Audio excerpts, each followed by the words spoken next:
할렐루야. 네, 반갑습니다. 오늘 반가운 얼굴들이 정말 많아서 군복무 중에 또 휴가로 나온 우리 형제가 또 드럼으로 섬겨주고 함께 또 나누면서 옛날 우리 형제들도 같이 오는 그런 예배 드림이 되게 반갑고 또 환영하고 축복합니다. 오늘 제목은 아사셀의 은혜인데요. 레이기 말씀에 좀 어려울 수도 있는 부분이지만 전체적으로 이 말씀이 핵심이 되는 말씀이에요.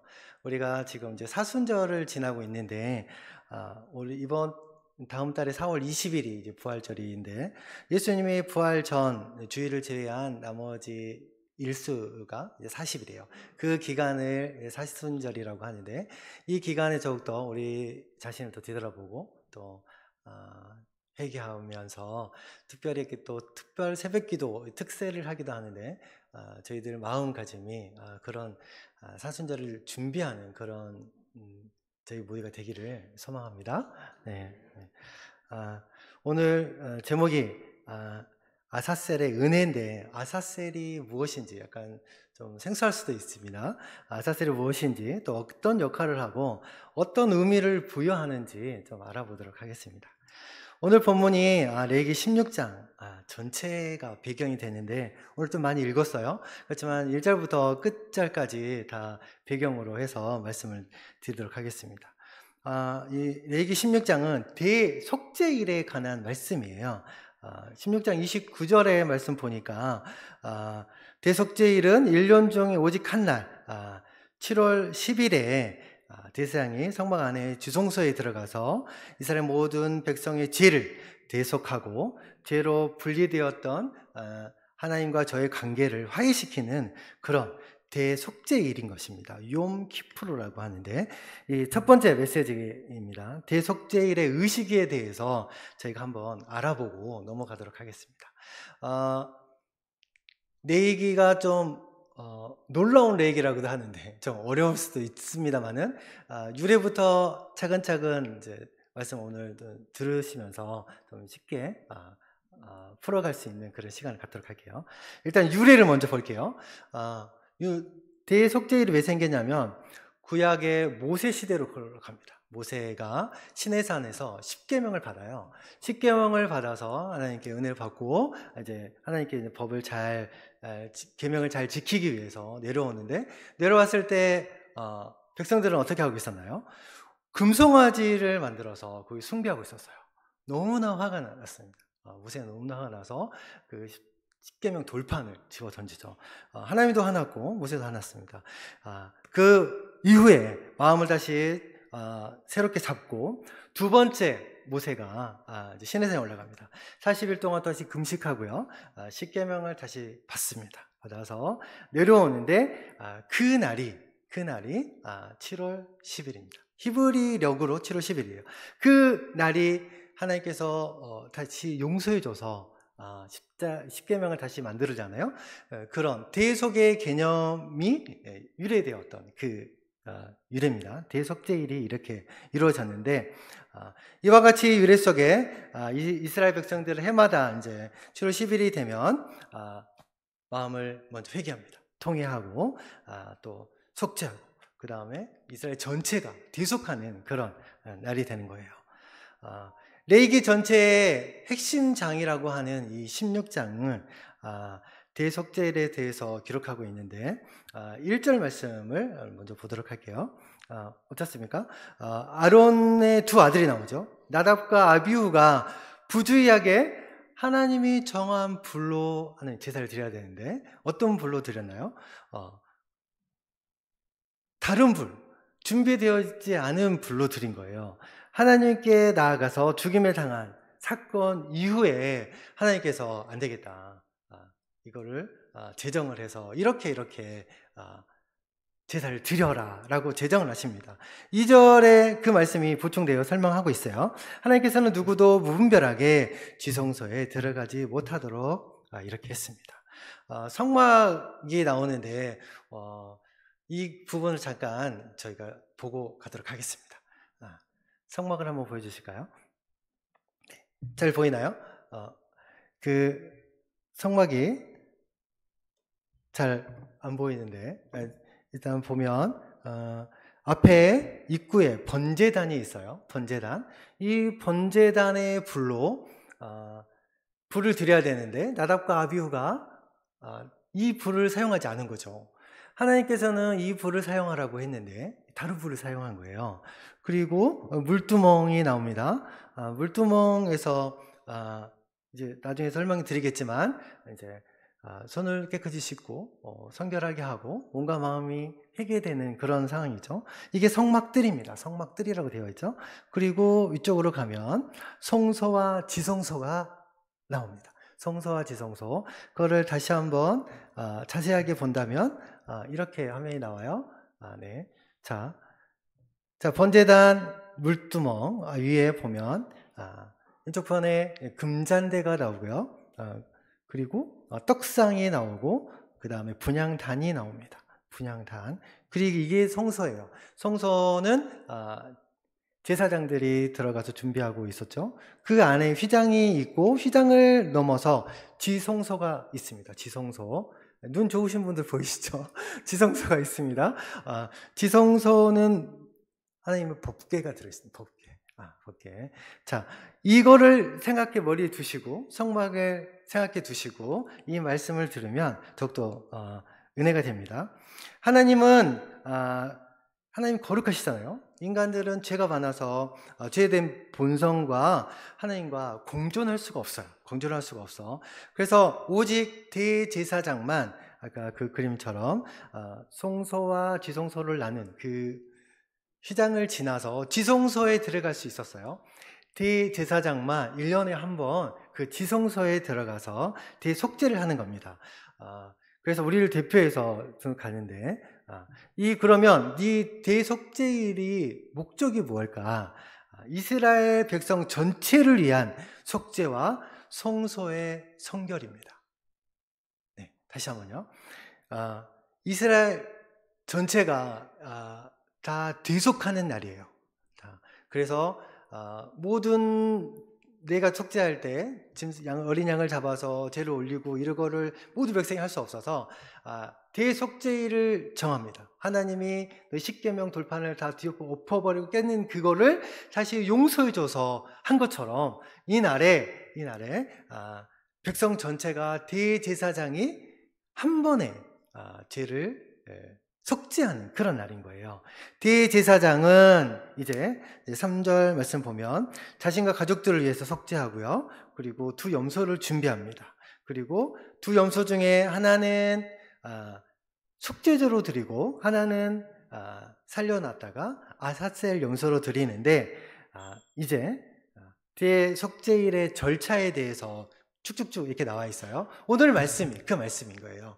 자, 절차를 한번 쑥 훑어보도록 할게요. 첫 번째는 대제사장이 물로 몸을 씻습니다. 그리고 세마포 의복을 입고요. 그 다음에 대제사장이 본인이 먼저 회개를 합니다. 그리고 가족들, 그리고 제사장제까지도 회개를 해요. 그리고 속죄 제물을 잡습니다. 이때는 숫송아지를 잡고 그 다음 절차로 이제 대제사장이 향연으로 연기를 피워서 향기가 나게 하죠. 그 증거기 위에 속죄소를 가리우는 단계를 하고요. 그 다음에 다섯 번째로 속죄소 피를 속죄소 동편과 앞에 뿌립니다. 이거는 이제 숫송아지의 피인 거죠. 그 속죄소 동편과 그 앞에 7번 뿌리고 그 다음에 백성들의 또 죄를 속죄를 합니다. 백성들의 속죄 피를 그 염소로 잡습니다. 속죄소 위와 또 앞에 또 뿌립니다. 그 다음 단계로 이제 대제사장이 산 염소를 아사셀을 위하여 광야로 보내는 이 단계가 제사의 절차 순 단계예요. 이걸로 제가 설명을 좀 구체적으로 해보고 나가도록 하겠습니다. 자, 16장 4절에 보면 대제사장이 물로 몸을 먼저 씻습니다. 육신의 더러운 것들, 아까 물두멍을 보여드렸는데 물두멍에서 손을 씻고 깨끗하게 정결하게 합니다. 이게 겉모습만 정결하게 하는 걸까요? 아니죠. 내 안에 있는 모든 죄까지도 성결하게 하는 그런 단계를 거칩니다. 그리고 나서 세마포 의복을 입었는데, 세마포 의복, 속옷을 입고요. 그리고 고위를 입어. 하체를 가리는 치마 형태로 되어 있어요. 밑에 살이 안 보이게. 우리 성분들 잘 아시죠? 그 안에 속옷을 입잖아요. 그런 치마 형태의 속옷입니다. 고위를 입은 다음에, 그러게 수치스러운 모습을 다 감춘다는 그런 의미가 들어져 있어요. 그리고 띠를 착용합니다.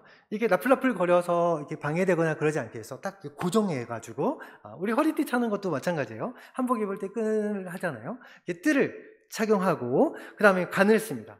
원추형으로 된 간인데 이게 모자 형태로 되어 있어요. 모자를 쓰는데 이마 쪽에 뭐라고 써 있을까요?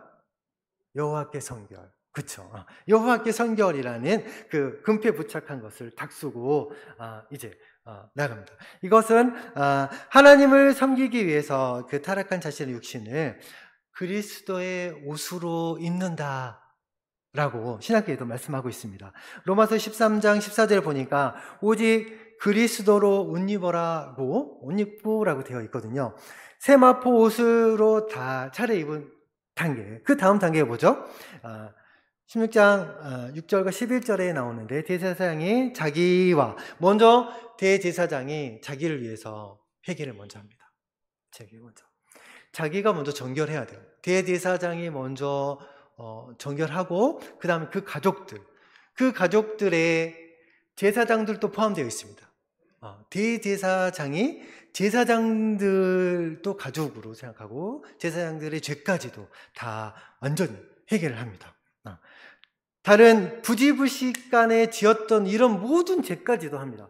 내가 행위적으로 지었던 죄뿐만 아니라 나도 모르게 내 생각이 잠깐 들어와서 이런 죄까지도 다 범한 죄이기 때문에 죄를 합니다. 이때는 숫송아지를 잡아요. 숫송아지를 잡습니다. 자기를 위한, 백성을 위한 숫송아지가 아니에요. 대제사장을 위한 숫송아지인데, 다른 사람을 속죄하기에 앞서서 이 제사장이 먼저 준비를 합니다. 그 다음 절차가 뭐죠? 향연으로 증거계 위에 속죄소를 가립니다. 향연으로. 아까 첫 번째 번제단 불이 있었어요. 번제단 불이 있는데 향을 태웁니다. 그래서 어디를 가리냐면 지성소 안에 있는 법궤가 있죠. 법궤를 가리는 속죄소가 있습니다. 이 속죄소가 어디 장소를 얘기하는 게 아니에요. 법궤 위에 뚜껑, 천사가 이렇게 해서 이따가 그림으로 보여드릴 텐데 네, 맞습니다. 이게 속죄소예요. 법궤 밑에 법궤가 있죠. 위에 천사의 두 날개가 이렇게 모아지고 있는데 이게 속죄소를 얘기합니다. 이것을 가리는 거예요. 이것을 하나님이 우리가 제일 많잖아요. 그래서 지성소 안에 들어갈 때 이 향기로 연기로 가득하게 다 가리는 거예요.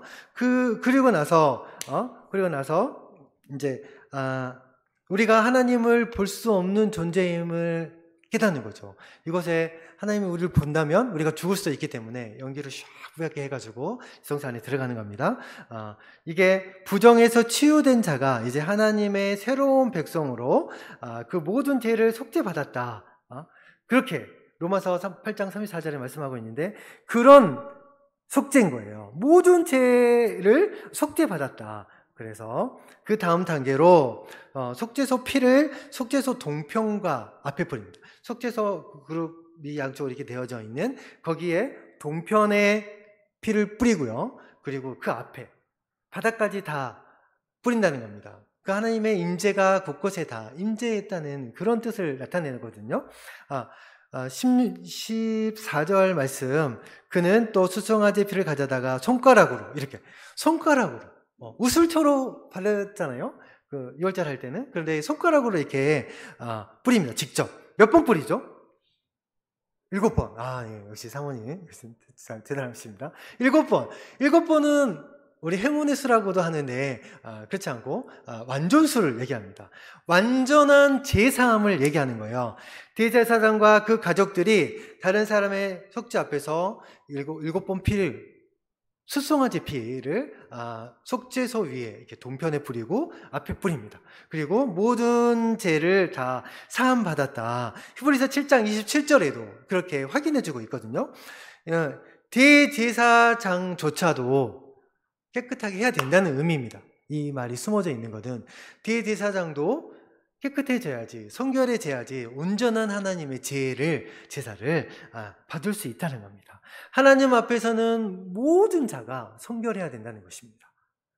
우리 성도나 직분을 가진 집사님, 안수집사님, 목회자 뿐만 아니라 모든 대제사장까지도 성결해야 된다는 겁니다. 그 다음 절차로 백성들을 위한 단계가 이제 이루어져요. 지금까지는 5단계까지는 대제사장, 그리고 이번에는 백성들의 속죄제를 위한 핏뿌림이 있습니다. 이때는 염소를 잡습니다. 염소 2마리를 준비하라고 했죠. 염소 2마리를 준비했는데 한 마리를 잡아서 이렇게 다시 속죄소 안으로 또 들어갑니다. 대제사장이 지성소 안에를 또 들어가네요. 첫 번째 향을 피우기 위해서 들어가고요. 그리고 숫송아지를 잡아서 피를 뿌렸죠. 한 번 또 들어가고, 이제 백성들을 위해서 한 번 또 들어갑니다. 3번에 들어가요. 이게 행위는 똑같습니다. 피로 동편에 속죄소에 뿌리고 그 앞에 또 뿌립니다. 이거는 이제 누구든지 회막에 들어가지 못한다고 17절에 말씀하고 있는데, 대제사장을 제외한 모든 사람들이 그 성소의 앞에 들어가면 뜰이 있었잖아요. 뜰에도 들어가지 못했어요. 일반 대속죄일에는 성도들이 그 안에 들어가지 못했습니다. 제사장만 그 안에 들어갈 수 있었고, 지성소 안에는 대제사장만 들어갈 수 있었죠. 왜냐하면 그곳은 하나님의 임재로 가득 찼기 때문에 일반 성도들이 그냥 들어갔다가 그 죄로 인해서 죽을 수 있기 때문입니다.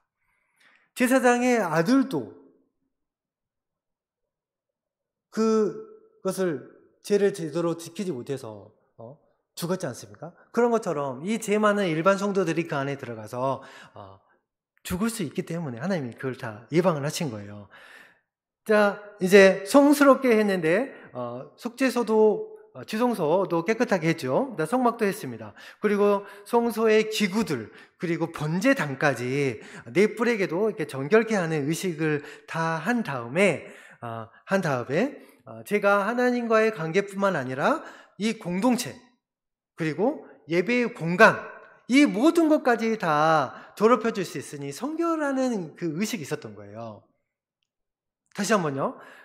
안에 들어가는 그 장소뿐만 아니라 우리 예배하는 그 공간, 성막, 그리고 번제단, 그 성소의 기구들, 우리 예배하는 이 모든 부분들이 다 성결해야 된다는 거예요. 이것들 또한 죄로 물들었기 때문에 이것까지 다 하나님이 성결하기를 원했어요. 그리고 이제 다음 단계예요. 지성소와 회막과 제단을 위해서 다 속죄하기를 다 마쳤어요. 그 다음 단계가 아사셀 염소의 의식입니다. 오늘 드리고자 하는 말씀의 핵심 포인트가 여기에 들어있고요. 이 아사셀이 무엇인지도 한번 알아보도록 하겠습니다. 자, 7번째 단계인데, 대제사장이 산 염소를 2마리 잡았죠. 한 마리는 어떻게 했어요? 제사를 드리는데, 피 뿌리는데 사용했고, 한 마리가 남았죠. 한 마리는 남았는데, 이 한 마리를 어떻게 해요? 광야로 보낸대요. 광야로 보내는데, 우리가 16장 8절에 먼저 언급되어 있는 말씀이 있어요. 2 염소를 위하여 뽑되, 다 같이 읽어볼게요. 시작. 2 염소를 위하여 제비 뽑되, 한 제비는 여호와를 위하여 하고 한 제비는 아사셀을 위하여 할지니. 2 염소를 준비해 놨어요. 한 염소는 어떻게 사용될지, 아사셀로 사용될지, 그 제사제로 사용될지 모르잖아요. 어떻게 해요? 제비 뽑으래요. 하나님의 방법이에요. 제비 뽑는 게 하나님의 방법입니다. 단지가 있어요. 단지 안에 제비가 2개가 있는데 제사장이 2선을 넣습니다. 그래서 2개를 뽑아가지고 2마리에 올려놓습니다. 머리 위에.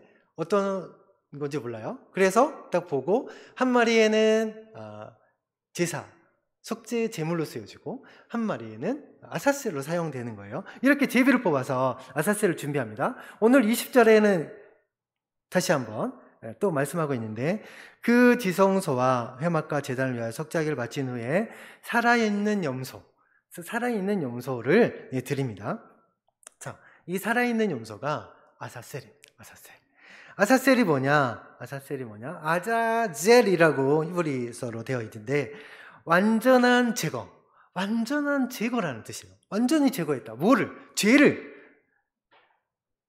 죄의 완전한 제거를 얘기하는 거예요. 그래서 광야로 보내져서 사용된다는 거죠. 이렇게 설명하고 있어요. 21절 말씀 볼게요.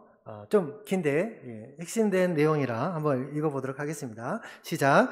아론은 그의 두 손으로 살아있는 염소의 머리에 안수하여 이스라엘 자손의 모든 불의와 그 범한 모든 죄를 아뢰고 그 죄를 그 머리에 두어 미리 정한 사람에게 맡겨 광야로 보냅니다.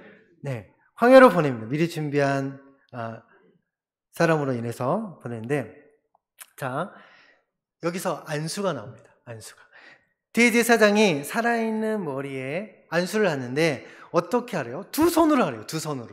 보통 안수할 때 목사님들 한 손으로 하는 거 봤죠? 네. 보통 그때 당시에도 한 손으로 안수를 했습니다. 축복하는 안수, 병 고치는 안수 이렇게 했는데, 이때는 왜 두 손으로 하라고 하셨을까요? 이스라엘 모든 백성들을 위한 죄이기 때문에 두 손으로 하라는 거예요. 두 손으로 다 해서 어떻게 해요? 죄와 허물을 고백하는 그런 의식을 하라는 거예요. 안수할 때 어떻게 하겠습니까? 내 죄는 다 용서했죠. 백성들의 모든 죄. 안수가 되게 길었을 것 같죠? 네. 안수 시간이 되게 길었어요. 모든 백성들의 죄와 허물들을 다 용서하는 겁니다. 다 그 아사셀 염소한테 보내는 거예요. 아사셀 염소한테 다 정가시킨다고 하는데, 정가가 뭐냐면 임퓨티션인데, 이 잘못이나 책임을 다른 사람에게 넘겨 씌우는 게 이게 정가인데, 대제사장이 염소에게 안수를 해서 모든 죄, 모든 허물 이런 것들을 하나하나 다 고백해서 그 염소에게, 아사셀에게 다 전가하는 겁니다. 그 다음에 어떻게 하죠? 그 다음에 염소를 광야에 넣은대요. 모든 불의를 지고 아사셀 염소는 이스라엘 온 땅 회중이 보는 앞에서 다 백성이 다 보고 있어요. 그 염소가 이제 이스라엘 이제 리더 끄는 인도자에 의해서 갑니다. 그 염소가 사라질 때 어떻겠어요? 내 모든 죄를 지고 사라지는구나. 어떤 데는 막 풍등으로 막 내 죄를 막 써가지고 하늘에 띄우고 불태우고 이렇게 배를 만들어서 이렇게 배 띄워 보내고 막 이러잖아요. 여기서는 이 염소 아사셀에게 다 모든 불의를 짊어지게 해가지고 광야로 보냅니다. 왜 광야로 보낼까요? 왜 광야 끝까지 간 이유가 있겠죠. 왜냐하면 그 광야 멀리 보내서 그 염소가 다시 되돌아오지 못하게. 이해가시나요? 내 모든 죄를 다 지고 갔는데 그 염소가 다시 와버려. 그럼 죄를 다시 지고 와버리잖아요. 그러면 내 죄가 다시 살 수도 있기 때문에 너는 다시는 돌아오지 말아라. 거기에서 이제 굶어 죽거나 그렇게 무슨 다른 짐승에 의해서 죽임을 당할 수도 있겠죠. 그렇게 해서 이제 죄가 다 사라지게 하는 겁니다. 이 염소가 이스라엘 진영으로 다시 찾아오지 못하도록 그렇게 섬세하게 광야의 끝까지 보내는 거예요. 이 아사셀 염소는 하나님께서 우리의 죄를 다시는 기억하지 못하도록 완전히 제거함을 상징하고 있는 겁니다. 시편 103편 12절 말씀에도 제가 동에서 서에서 먼 것 같이 우리의 죄가를 우리에게서 멀리 옮기셨다라고 말씀하셨는데, 이 죄도 똑같아요. 동에서 서로 먼 것 같이 죄를 멀리 하라는 거예요. 죄를 멀리. 네, 아멘. 이 의식은 죄를 용서하시는 하나님의 지극하신 은혜와 자비를 말씀해 주고 있습니다. 그렇다면 이 아사셀의 역할이, 자, 모든 불의를 가지고 짊어지고 이 광야를 투벅투벅 한 발 한 발 그렇게 옮겨갔습니다. 어떤 게 생각나나요? 그렇죠? 네. 예수님의 모습이 생각나지 않습니까? 예수님이 저희의 모든 죄를 다 짊어지고 십자가에서 고난을 받으면서 십자가를 지고 골고다 언덕을 한 발 한 발 올라갈 때 이 아사셀이 그 역할을 하는 것이고, 이 아사셀 염소가 예수 그리스도를 예표하는 것입니다. 아멘. 우리의 모든 죄를 십자가에 지고 골고다를 향하신 그 예수 그리스도. 그렇습니다.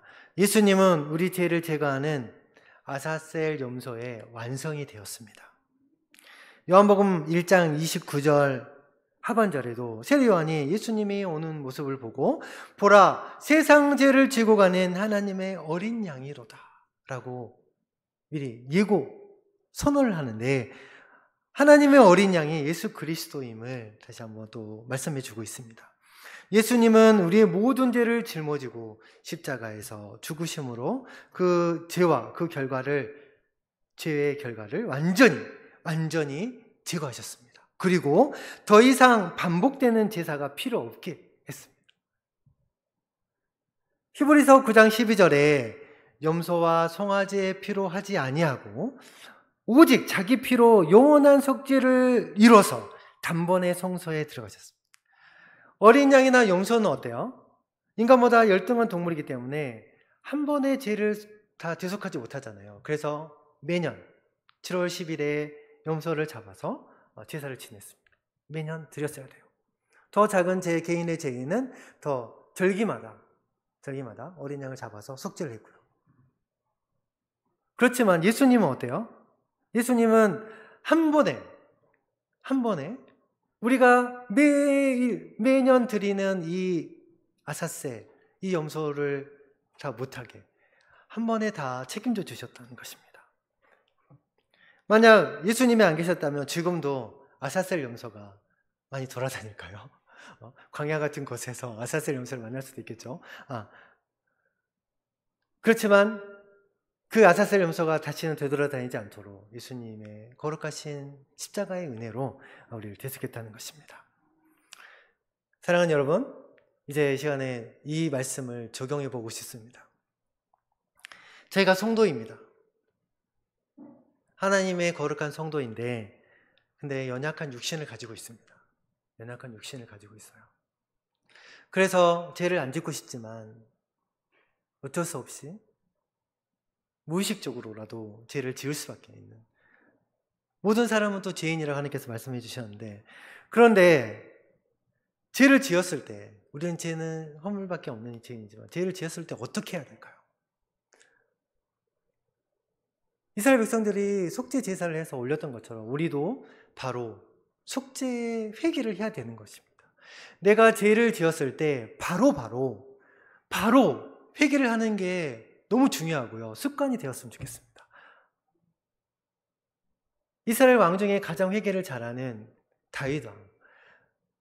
죄를 지적했을 때, 신하들이 죄를 지적했을 때 그 죄를 바로 뉘우치고 무릎 꿇는 다윗 왕이었거든요. 하나님이 내가 죄를 지었을 때 갑자기 죄를 생각나게 한다. 그러면 어떻게 해야 돼요? 바로 회개를 해야 됩니다. 저 열심히 걸어 다니면 굳은 살이 박히잖아요. 굳은 살을 만지면 어떻게 돼요? 무감각합니다. 감각이 없어요. 죄가 한번 회개하지 않으면 이 무감각해져서 굳은 살이 되어버린다는 거예요. 죄악의 굳은 살이 계속 갖고 있다 보면 무덤덤해져서 다른 사람이 너 어떻다고 얘기를 해줘도 받아들이질 못하는 거예요. 이미 굳어졌기 때문에.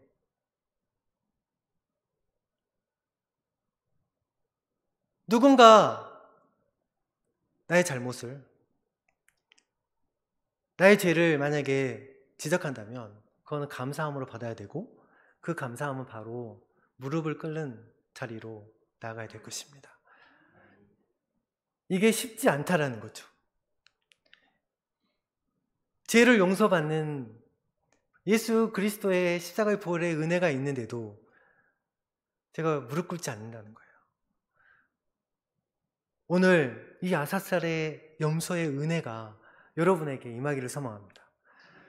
제가 생길 때마다 아사살 염소에 보내는 것처럼 예수 그리스도께 보내면 되는 거예요. 예수 그리스도께 전가를 시키면 되는 거예요. 그러면 저희는 다 해결받는 거예요. 완벽하게.